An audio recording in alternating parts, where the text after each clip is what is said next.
Alors donc ce soir tu vas aider l'association des étudiants en stratégie de développement culturel, mention publique de la culture et communication, rencontre Elsa Diringer dans le cadre des rencontres cinématographiques du Sud pour un entretien autour de son premier film Luna qui sort le 11 avril 2018 en salle. Donc bonsoir Elsa. Bonsoir. Merci de prendre un moment pour nous recevoir ici à l'étage du 83 Vernet. Donc première question d'abord, donc nous sommes étudiants, ça nous touche forcément. Quel a été votre parcours scolaire et comment ça influence votre travail aujourd'hui ? Alors mon parcours il a été très chaotique. Au départ moi je voulais pas faire de cinéma. Je n'avais pas d'idée précise mais je voulais faire une classe prépa pour faire un concours. Ça c'était important pour mon père donc il fallait que ça soit comme ça. Je pensais faire Sciences Po. Donc j'ai fait ma jeunesse à Montpellier, mon bac, et après je suis montée à Paris pour faire une classe préparatoire. Et puis là, la découverte de Paris, d'un seul coup je me suis posé des questions sur mon avenir et puis je ne savais pas comment y répondre. Et puis par chance j'ai rencontré quelqu'un dans une salle d'escalade qui m'a amenée sur un tournage. Et du coup je me suis dit je vais faire ça. Je ne savais pas ce que ça voulait dire, mais je me suis inscrite sur un coup de tête en fac de cinéma.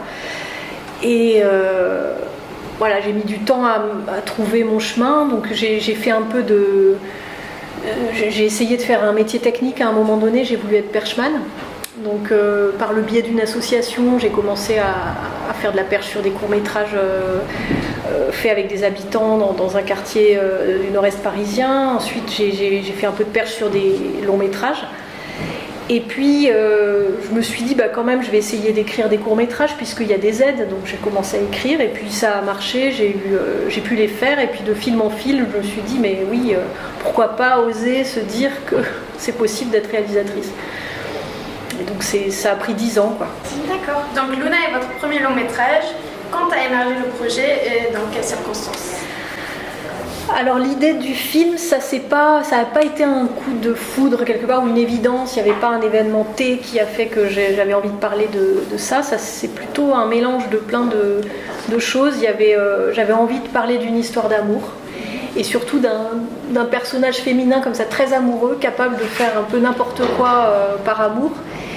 Et que cet amour l'amène à faire autant le mal que le bien, quelque part, et qu'elle soit obligée de se sortir d'une situation compliquée. Et puis il y avait le souvenir d'une amie d'enfance qui m'a pas mal habité pour construire ce personnage. Et parallèlement à ça aussi, j'ai travaillé longuement avec des scolaires, donc toujours dans le cadre de cette association. Et une année, il y avait un phénomène de harcèlement dans le groupe avec lequel je travaillais. Donc ça m'a amené plus précisément à travailler sur la question du groupe et de comment il nous influence. Très bien. Donc Rod Parado qui joue dans votre film a été découvert par Emmanuel Berco pour La Tête Haute, alors qu'il était en CAP menuiserie et qu'il n'avait jamais joué. Et il me semble que c'est le même cas de figure donc, pour l'actrice principale, donc Laetitia Clément, dont c'est le premier film. Est-ce que c'est la marque d'une volonté de porter à l'écran une nouvelle génération d'acteurs, à l'instar de la nouvelle génération de réalisateurs que vous incarnez peut-être quelque part ?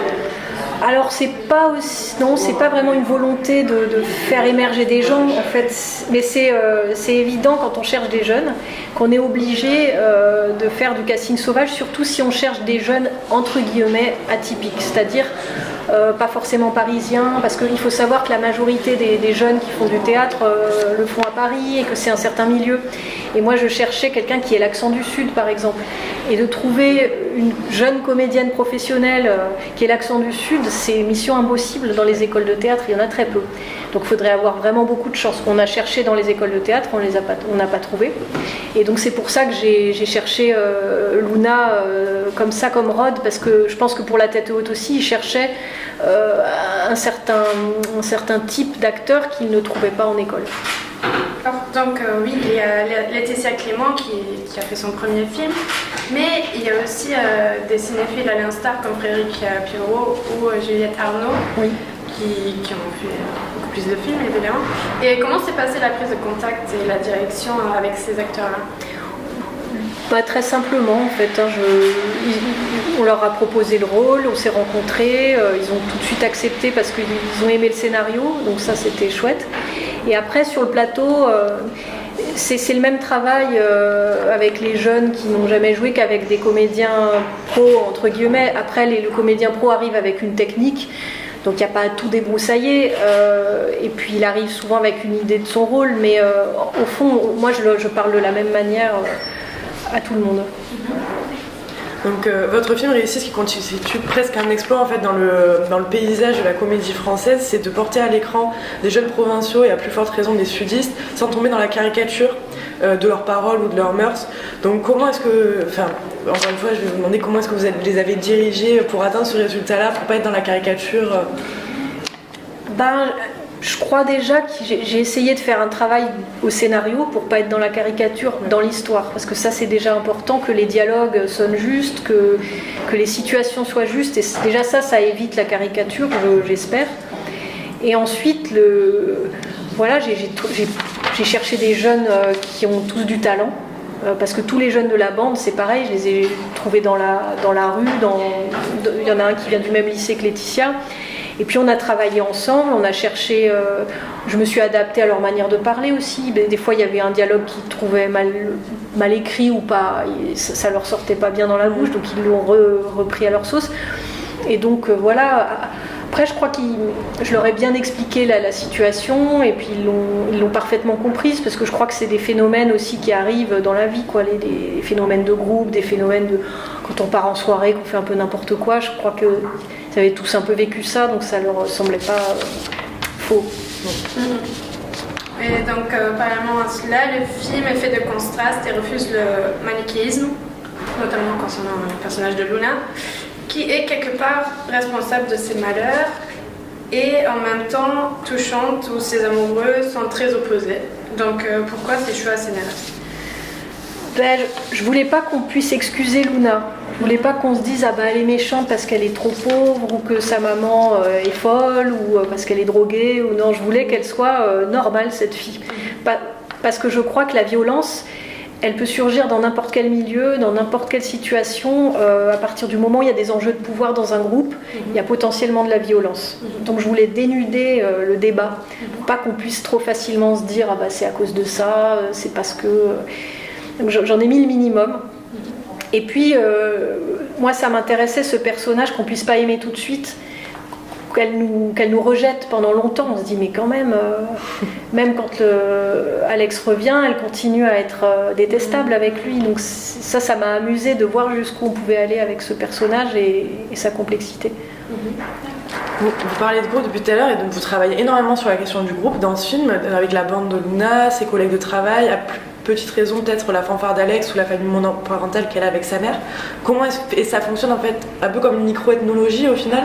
Et comment est-ce que vous avez travaillé en fait pour comprendre ces rapports humains ? Du coup, ça émerge de la réalité en fait au final. Et comment vous avez travaillé ? Qu'est-ce que vous avez observé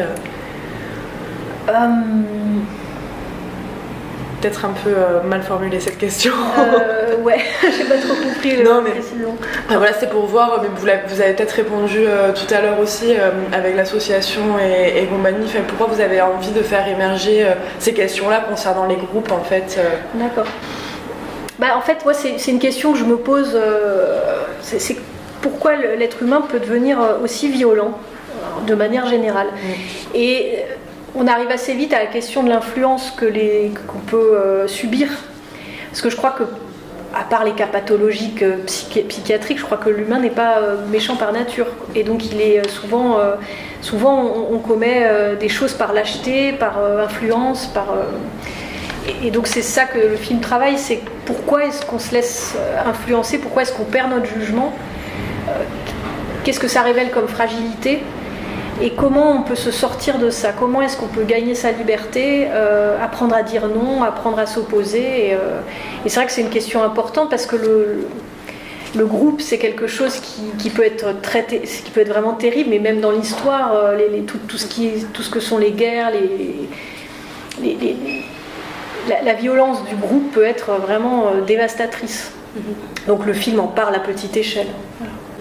Et voilà, il y a la scène de l'agression d'Alex où il y a le groupe qui fait son effet que vous venez d'expliquer. Et cela a été filmé avec un téléphone portable. Pourquoi avez-vous choisi de filmer ainsi, et qu'est-ce que ça apporte au film selon vous ? Alors ça, c'est une longue histoire, parce qu'au départ, j'avais pas eu cette idée de filmer ça au téléphone portable. Au départ, on avait filmé ça avec la caméra, classiquement. Et puis en arrivant au montage, on s'est aperçu que ça suffisait pas ce qu'on avait filmé. J'avais été un peu trop pudique, un peu trop rapide, parce que c'est une scène qui faisait peur au tournage, et donc on était un peu pressés de s'en débarrasser.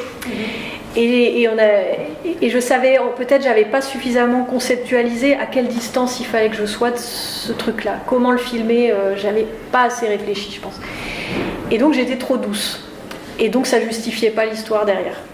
Et alors à ce moment-là, on a remarqué que dans les rushs, enfin ça c'était quand même déjà là, il y a quelqu'un qui filme au téléphone. Et on s'est dit mais pourquoi pas retourner un plan qui nous manque et qui serait un peu plus clair au téléphone portable, ce qui résout d'un seul coup la question de la distance, parce que ce plan-là il peut être un peu pornographique entre guillemets, puisque c'est pas mon point de vue, c'est le point de vue du groupe. Et donc ça a résolu mon malaise, et ça a permis en plus de faire un retake à peu de frais, parce que il n'y avait pas besoin de redéplacer toute l'équipe, on est juste redescendu dans le sud, dans le décor, avec juste le téléphone portable et 3 comédiens, et en 2 heures c'était fait. Et par rapport à ça, direz-vous que cette scène-là, c'était le plus grand défi du film? Tu l'as Ouais. décrivé assez... Ouais, c'était compliqué.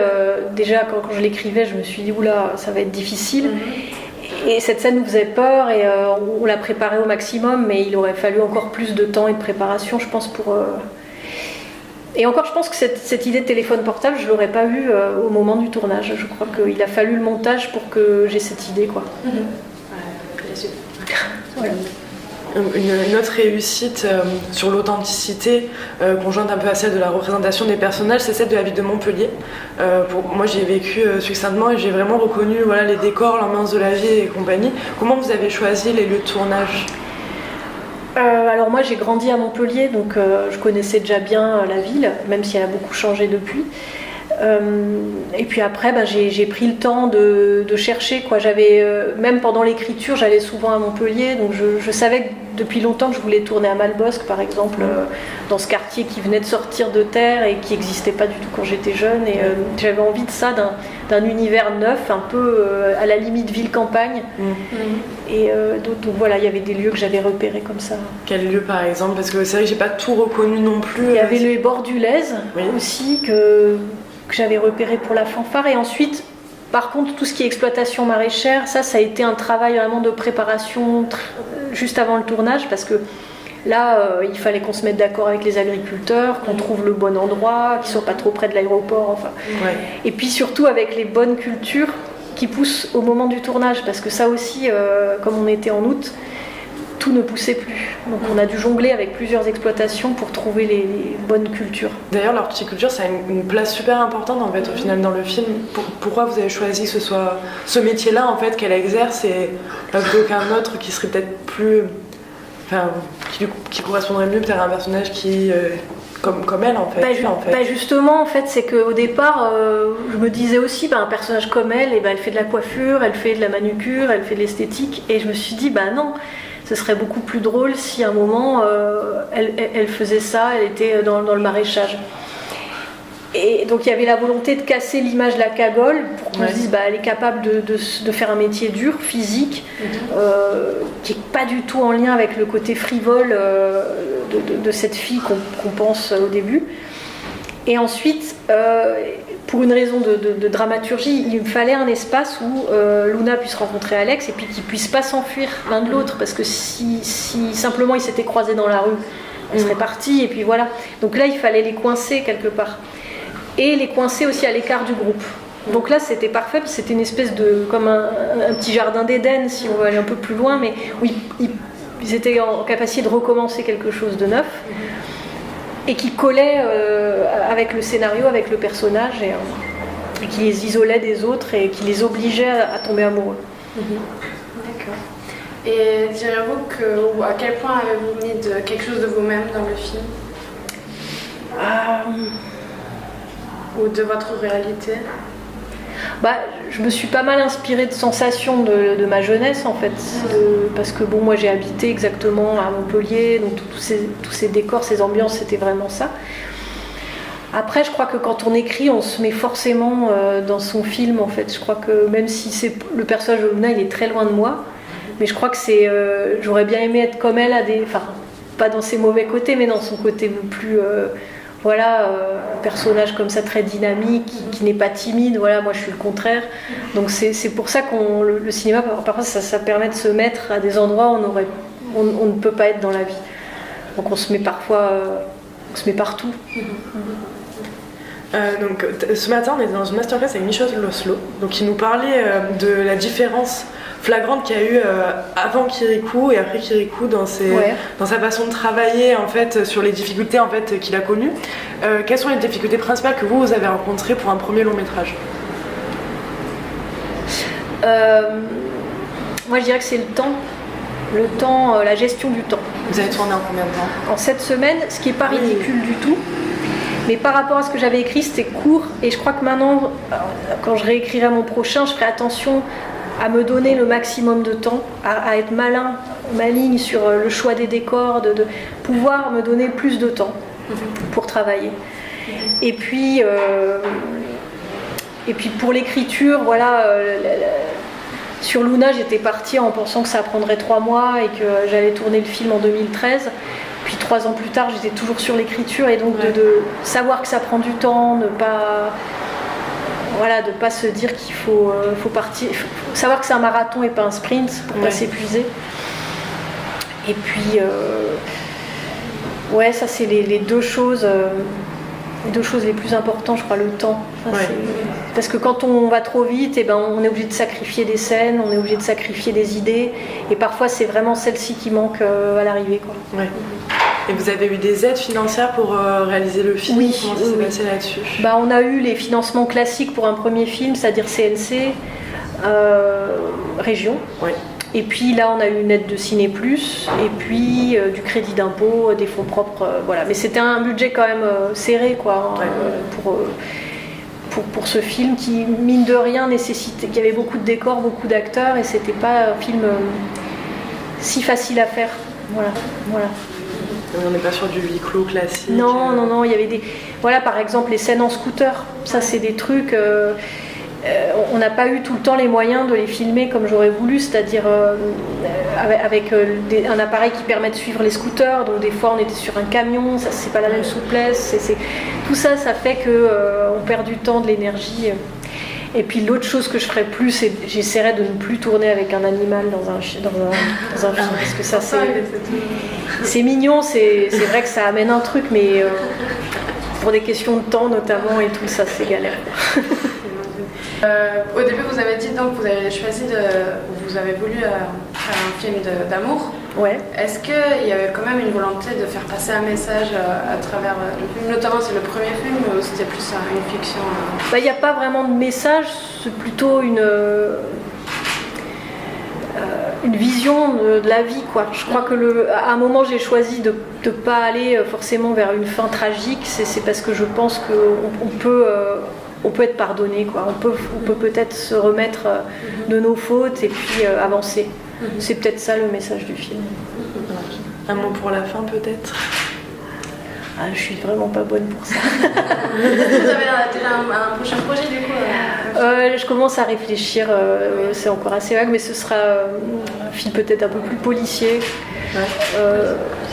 autour de... Voilà. Toujours dans un contexte assez réaliste, mais Dans le contexte du sud de la France aussi? Pourtant, vous venez de Strasbourg. Je suis née là-bas, mais je sais pas encore où je vais tourner. Pour l'instant, c'est vraiment à l'état de recherche. Ok, ça marche. Voilà. Merci beaucoup. Merci à vous beaucoup d'avoir pris du temps pour nous. Merci à vous.